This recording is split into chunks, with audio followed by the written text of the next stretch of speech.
Hey guys, Brad Rides here. Just thought I would give you guys a little view of what the dash on the Triumph Trident looks like on the new model 2025. I'll run through some of the features and show you guys through the menu system.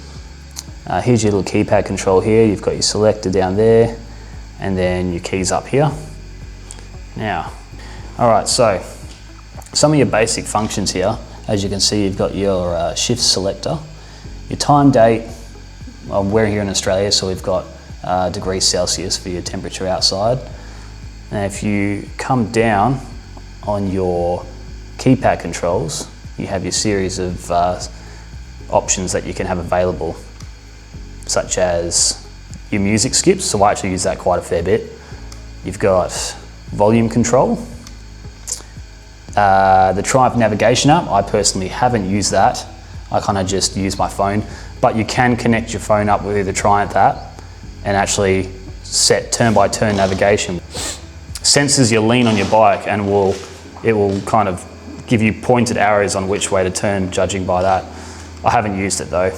So obviously you've got your main menu here, so we'll go into the main menu. You've got rider modes. So the 2025 model comes with 3 rider modes, not 2, so now you have rain, road and sport. If you go across, you can actually set your individual maps and ABS on all your different settings. Traction control, I think they're presets. And if you go down to bike setup, so I couldn't tell what TSA was, but now that I looked it up, it's actually your quick shifter. Down there.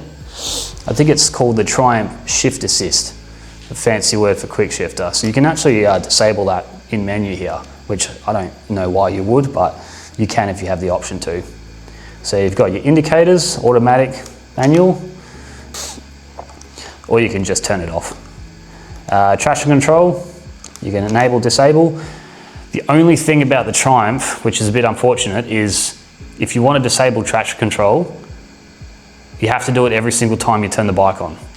So you got to remember to do it, otherwise it automatically resets.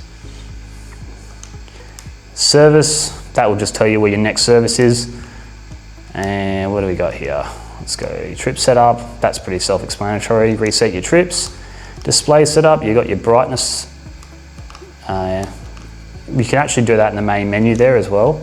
You've got visible trays, your fuel stats, coolant, so you can actually switch all these off so you don't clutter your display with a bunch of nonsense pretty much. GoPro, actually I don't know what that option is, that looks interesting. And shift indicator, user defined, disabled.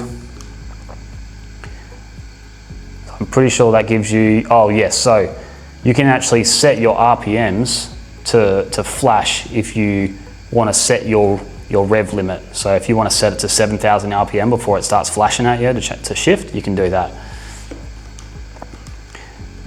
Obvious language, units, that's if you're, I say, imperial or metric. In Australia, we're in metric. So you can adjust all the settings there. You've got your clock, 24 hours, 12 hours, depending on your preference, date. And that's pretty much it for your display setup. Now your Bluetooth.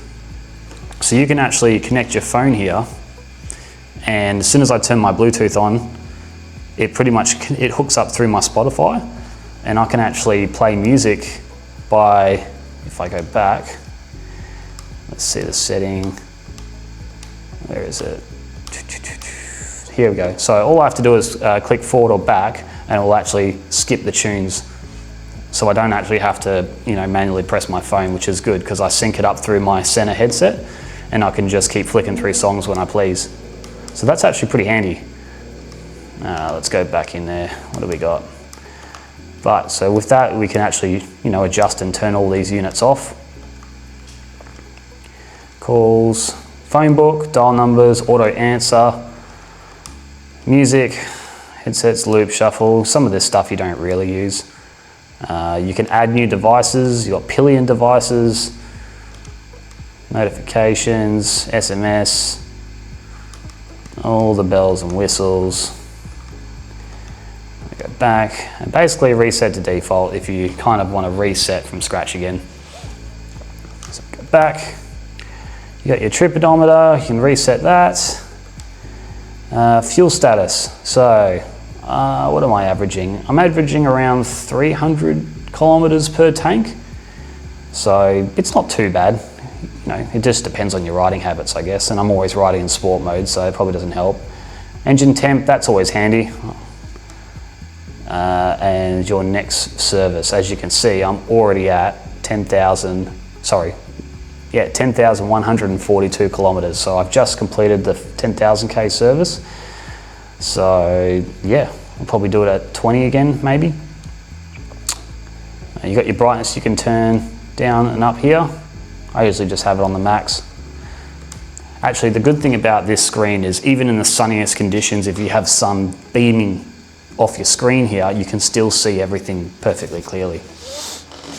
So the top screen here, that's just an LCD. That's not a fancy, you know, TFT screen display, so it doesn't really change much. The only thing that does change on it, so say this is obviously your gear selector. If you change modes like I do and go to your music, as you can see at the top there, it moves your gear selector up into the top left corner of your LCD display, so you can still see what gear you're in, which actually comes in handy quite a bit. But flick it back and it's back down to there again. But other than that, this LCD display the display doesn't really change much. And you know what, to be fair, it doesn't really need to. It's bright enough, you know, you can see it through all times in the day. And yeah, that's basically it, guys. There's not much else to it, but you know, to be honest, it's pretty sophisticated and it has everything you need on it. You know, maybe for some it's a little bit too much, but for me, I mean, I haven't even gone through all the settings yet. Yeah, so that's basically just a little rundown of the display and all the features inside of it. But if you guys want to see anything else on the bike, make sure you leave a comment below. And until the next video, have a great day.